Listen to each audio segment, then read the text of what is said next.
Bisakah kita bayangkan jika seluruh umat manusia di dunia beragama Islam? Every people in this world is Muslim. Is it any peace in this earth? Akankah dunia menjadi damai? Kalau menurut saya tidak. Ya, faktanya negara-negara Islam perang kok. Islam dengan Islam perang kok. Ya, di Arab Saudi, di mana lagi? Ya, di Yaman dan Arab Saudi, ya, Suriah, Iran, ya macam-macam lah ya. Ada ISIS lah, ada Al-Qaeda lah, ada Boko Haram lah, ya, bahkan di Palestina antara otoritas Palestina Fatah dengan Hamas, ya sering berantem. Jadi tidak ada jaminan kalau sesama Islam itu akan damai. You ask the question if all the people are Muslim. Kamu bertanya jika semua orang beragama Islam. If all the people are practicing. Kalau semua orang menjalankan ajaran Islam, di sanalah akan muncul kedamaian. Ya, ini kalau kita tanya kepada Edis TV, apa sih ajaran Islam?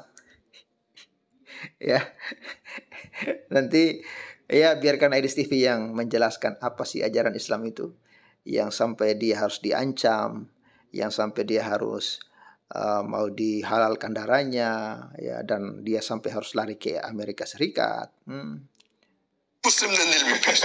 For some people are Muslim Berapa orang cuma Islam di KTP? only for namesake. Some people in India Berapa orang dan pemerintah India menyebut kamu, and the government said yes. I'm sorry for that. mohon maaf, You're an extremist. kamu adalah seorang ekstremis. How do you feel about that? Apa tanggapan tentang I itu? tell to people, I am an extremist. I Wow, am wow. an extremist. Tadi di pesawat terbang aku berpikir siapalah Dr. Richard Lee.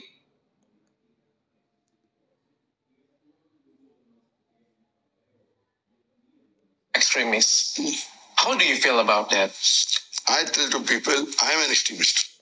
Saya adalah seorang ekstremis. Wow, ternyata diakui sendiri oleh Zakir Naik bahwa dia adalah seorang ekstremis yang akan, saya dengar-dengar akan diundang ke Indonesia di pertengahan tahun ini. Selamat datang Ustadz ekstremis. Anda pasti akan disambut dengan baik oleh warga Indonesia.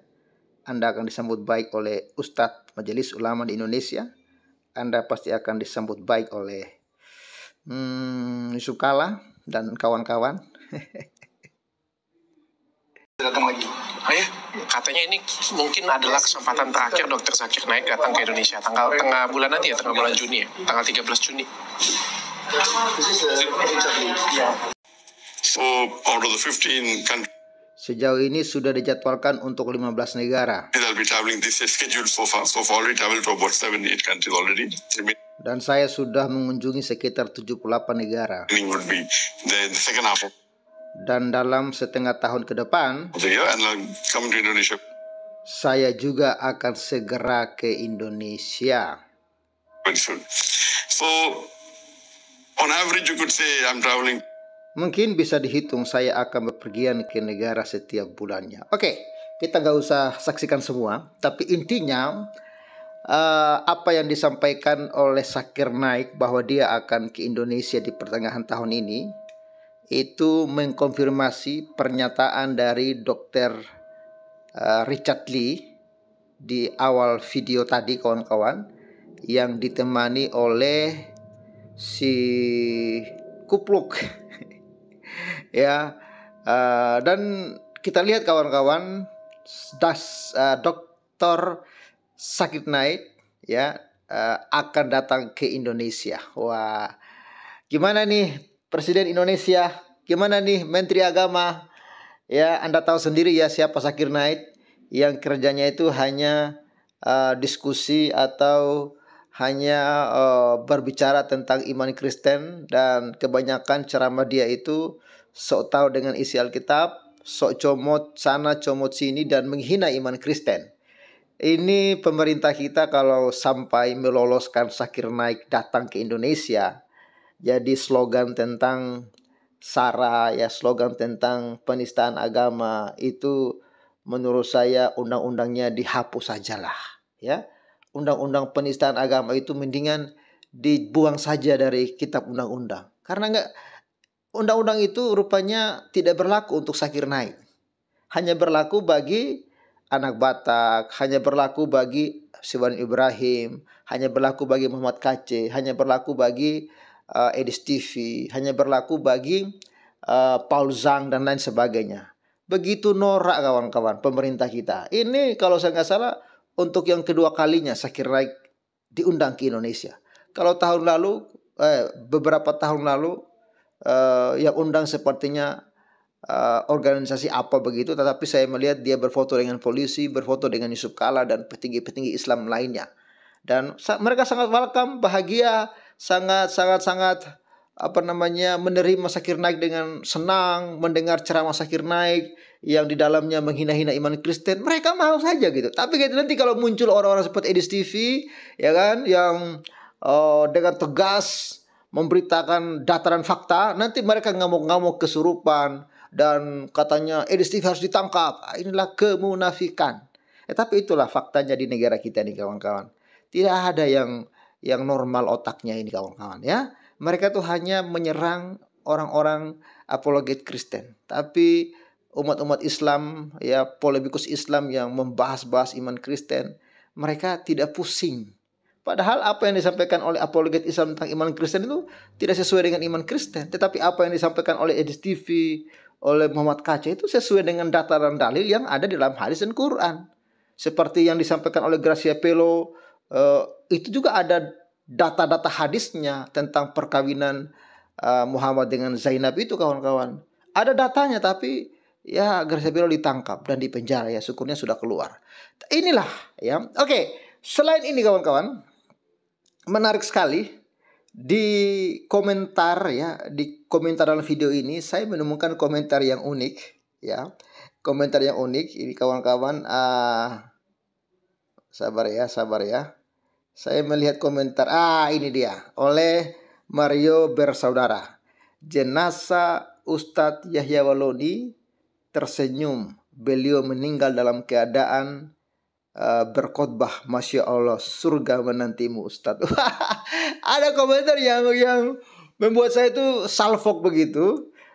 Mereka berkomentar bahwa jasad Ustadz Yahya Waloni itu tersenyum. Ya. Dan kawan-kawan, saya coba searching di Google, ternyata ada benaran loh beritanya. Itu dimuat lagi oleh Berita Tribun bahwa jenazah Ustadz Yahya Waloni itu tersenyum, ya. Dan ya ini kan sebenarnya berita yang tidak terlalu penting ya, tapi itu dimuat oleh media besar Indonesia. Ya, jelaslah tersenyum kawan-kawan. Ya, kita ikuti sajalah alur otak mereka. Jelaslah tersenyum kawan-kawan. Gimana nggak tersenyum? Yahya Waloni ya sedang iwik-iwik dengan 72 bidadari. Tegangnya 70 tahun. Gimana nggak tersenyum kawan? Tersenyumlah dia kawan. Oke lah, saya akan tunjukkan kepada saudara beritanya. Namun sebelumnya jangan lupa di like dulu video ini. Bantu di viralkan kawan-kawan ya. Saya kawan-kawan berbicara tentang Yahya Waloni ini sesuai dengan iman mereka ya. Karena ustadz mengatakan, saya mendengar beberapa ustadz bahwa orang Islam yang mati itu akan melakukan pesta seks di surga. Itu videonya viral, itu televisi ya. Artinya ada iwik-iwik lah mereka di surga itu kawan-kawan. Oke, bagaimana kelanjutan informasi itu? Langsung saja saudara simak informasi selanjutnya. Dan terima kasih untuk kawan-kawan yang sudah mendukung Pak Afel. Ya puji Tuhan. Ya terima kasih untuk dukungannya Sobat Waras. Luar biasa, hari ini ada yang mengirimkan persembahan kasih untuk mendukung pelayanan Pak Afel di pedesaan. Ada yang masuk di rekening Mandiri 250.000 dan di rekening BCA 500.000 rupiah. Ya untuk di rekening BRI saya belum cek, nanti minggu depan saya akan print rekening BRI. Kalau ada yang masuk saya akan tampilkan kepada kita semua. Tuhan Yesus memberkati. Ya, ini dia beritanya kawan-kawan. Viral, jenazah Ustadz Yahya Waloni tersenyum. Ya, meninggal saat khutbah Jumat di Masjid Minasa Upah. Ya, kita lihat beritanya ini. Tribun Bengkulu, potret jenazah Ustadz Yahya Waloni beredar di media sosial. Banyak warganet yang mengungkapkan kekagumannya karena wajah sang ustadz tampak tersenyum. Ya, mereka itu kalau bukan tersenyum, ya jenazahnya wangi. Mana ada jenazah wangi, kawan-kawan.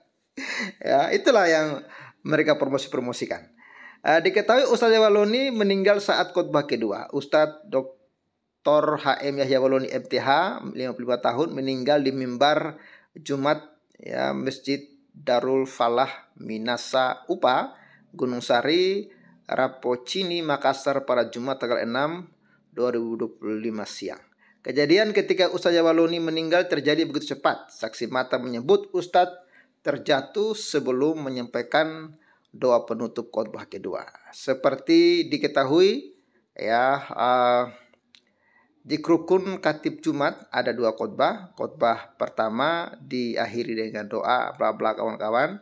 Ya, informasinya sama ini kawan-kawan, bahwa Ustadz Waloni meninggal ketika dia melakukan khotbah ya. Tapi intinya bahwa inilah ya tampilan jasad Yahya Waloni yang mereka sebut tersenyum. Katanya tersenyum ini ya. Entahlah bagaimana penglihatan mereka sehingga ini disebut tersenyum ya. Kalau saya sih melihat ini jenazah yang meninggal karena sebuah kesakitan, sesak nafas gitu, sesak dada ya. Ini sebenarnya bukan tersenyum ya, tapi dalam kondisi yang sangat sakit dia rasakan sampai dia itu terjatuh dan akhirnya meninggoy. Jadi gak ada tersenyum ini kawan-kawan ya. Kok tersenyum sih? Tapi itulah cara mereka untuk menyampaikan informasi bahwa jenazah Waloni ini katanya tersenyum. Supaya apa? Supaya menghibur gitu kan. Ya, oke itu dulu deh.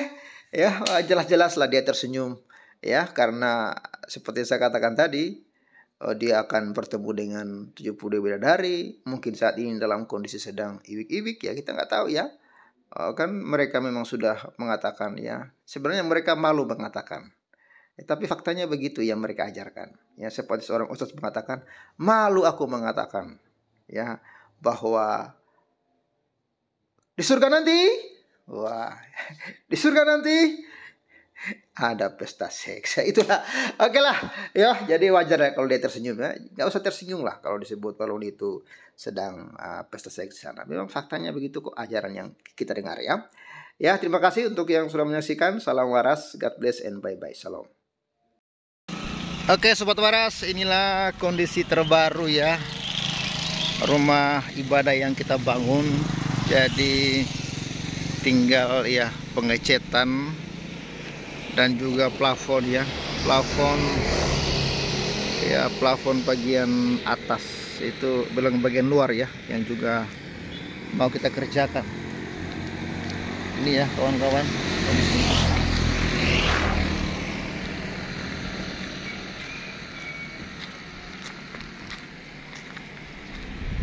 Ini sudah kita pakai untuk ibadah ya, karena bagian dalamnya sudah bisa dipakai ibadah, tinggal bagian plafon di bagian luar ini, bagian luar yang belum.